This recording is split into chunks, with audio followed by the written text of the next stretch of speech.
함수의 그래프 1단계 변곡점 첫 번째 시간입니다. 자, 우리가 얼마 전에 극대와 극소를 이계도 함수를 이용해서 판별해내는 방법에 대해서 배웠습니다. 자, 그 부분 간단하게 복습하면서 시작해보도록 하겠습니다. 자, 극대와 극소 그래프를 우리가 위로 볼록, 아래로 볼록의 입장에서 생각해볼 수 있다고 했었죠. 자, 위로 볼록한 그래프를 보면 왼쪽에서 오른쪽으로 넘어올 때 기울기가 점점점 어떻게 됩니까? 점점 감소한다. 기울기가 감소한다라고 하면 기울기에 대한 식 뭐예요? 도함수가 감소한다 이렇게 생각할 수도 있겠죠. 자, 그리고 도함수도 하나의 함수이기 때문에 어떤 함수가 감소한다라고 하면 그 함수를 미분한 그 함수의 도함수가 0보다 작거나 같다라고 해야 되는데 도함수의 도함수는 뭐냐는 거예요. 자, 도함수를 미분한 함수, 즉 이계도 함수가 0보다 작거나 같다. 여기까지 유추할 수 있는 거죠.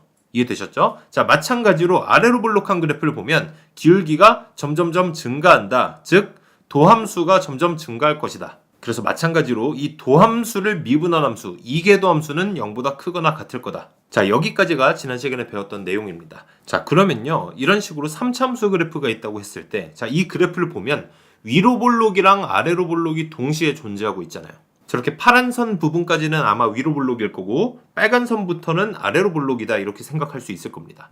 자, 아까 말씀드린 것처럼 위로 볼록한 부분에서는 어떻다? 이계도 함수가 0보다 작거나 같다. 그리고 아래로 볼록할 때는 이계도 함수가 0보다 크거나 같다. 이렇게 생각하면 된다고 했었죠. 자, 그럼 여기서 궁금한 게 저 위로 볼록에서 아래로 볼록으로 바뀌는 저 지점에서는 이계도 함수가 어떻게 되겠습니까? 지금 저 지점보다 왼쪽에서는 이계도 함수가 0보다 작거나 같았고 오른쪽에서는 크거나 같았으니까 딱 저 지점에서 아마도 이계도 함수가 0이 되겠죠. 그리고 이렇게 위로 볼록에서 아래로 볼록으로 혹은 그 반대로 바뀌는 지점, 이 지점을 바로 변곡점이라고 하는 겁니다. 그리고 이 변곡점은 어디서 생긴다? 이렇게 이계도 함수가 부호가 바뀌는 지점에서 생긴다. 자, 이걸 꼭 명심하시고요. 자, 이 부분 다 필기를 해두시기를 바랍니다.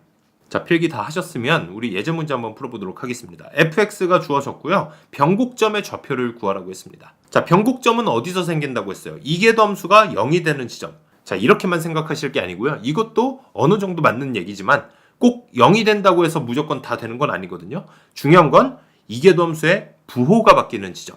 자, 이런 식으로 마이너스에서 플러스 혹은 플러스에서 마이너스로 바뀌어야 됩니다. 왜냐하면 이렇게 0이 됐지만 부호가 안 바뀌고 접하는 경우에서는 변곡점이 될 수 없다는 거예요. 이거 예전에 극대극소의 개념과 거의 비슷하죠.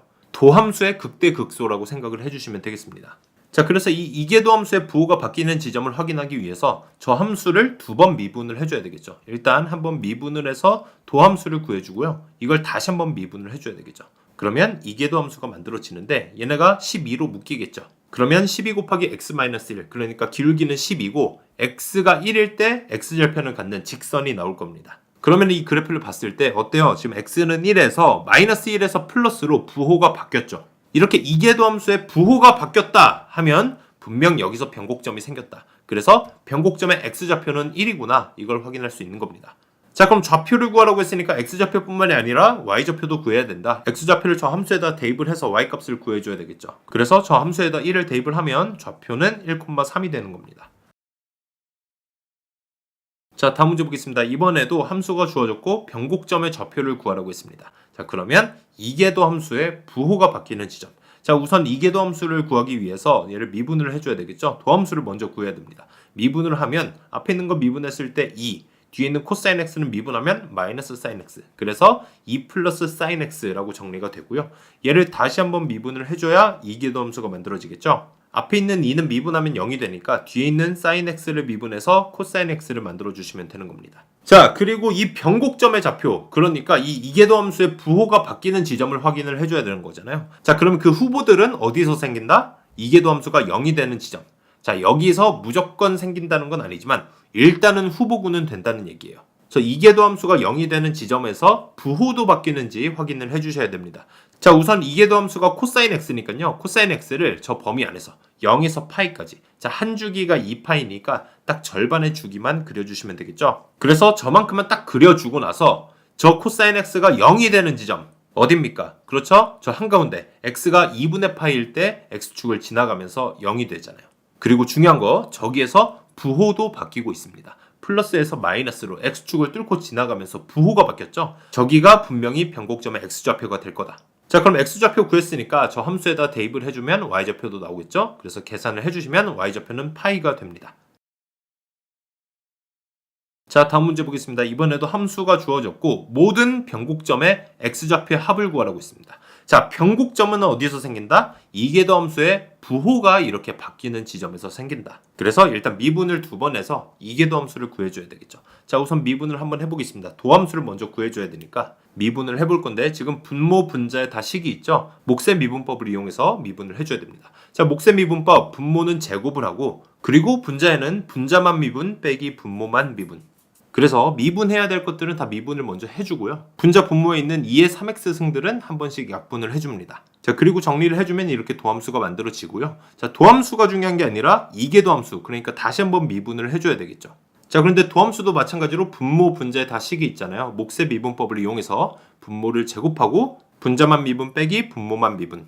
그래서 미분해야 되는 것들 각자 미분을 해주고요. 분자 분모에 또 2의 3x 승들이 반복되잖아요. 얘네들 약분을 한 번씩 해줍니다. 그리고 나서 분자에 있는 식들을 정리를 해주면 되겠죠. 자, 이렇게 이계도함수 식도 구했습니다. 변곡점의 x좌표 합을 구하라고 했는데 변곡점 어디에서 생긴다? 이계도함수가 부호가 바뀌는 지점. 그래서 일단 이계도함수가 0이 되는 지점들이 변곡점의 후보가 된다. 자, 그럼 이 식이 복잡해 보이는데요. 사실 그렇게 복잡한 식은 아닙니다. 왜냐면 분모에 있는 이 2의 3x승, 이거 지수함수잖아요. 지수함수는 항상 0보다 크죠. 그러니까 얘네는 그냥 양수다라고 생각하고 무시하셔도 상관없어요. 결국 저 식이 0이 된다는 건 분자가 0이 되는 지점만 우리가 생각해주면 되는 거거든요. 그리고 분자는 2차 식이니까 생각하기가 쉽겠죠. 자, 그러면 저 x좌표의 합을 구하라 그랬으니까 x좌표들을 일일이 다 구해주셔도 되고요. 아니면 이렇게 양변을 9로 나눠서 1차항의 계수에 마이너스 붙인 게 두 근의 합이 되잖아요. 이게 근과 계수의 관계였죠. 그래서 두 근의 합은 3분의 4가 될 거다. 자, 여기서 중요한 건 실제 두 근을 갖는지도 우리가 확인을 할 필요가 있습니다. 그러니까 판별식 D가 0보다 큰 게 맞는지 확인을 해보시고요. 자, 아까 말씀드린 것처럼 이렇게 두 근의 합을 근과 계수의 관계를 이용해서 구할 수도 있지만 아니면 근의 공식을 이용해서 두 근을 직접 구할 수도 있고, 자, 이 문제 같은 경우는 인수분해 하기가 힘들기 때문에 두 근을 근의 공식을 이용해서 직접 구하거나 아니면은 근과 계수의 관계를 이용해서 구해주는 게 빠를 겁니다. 이해되셨죠? 연습 문제 충분히 풀어보세요. 감사합니다.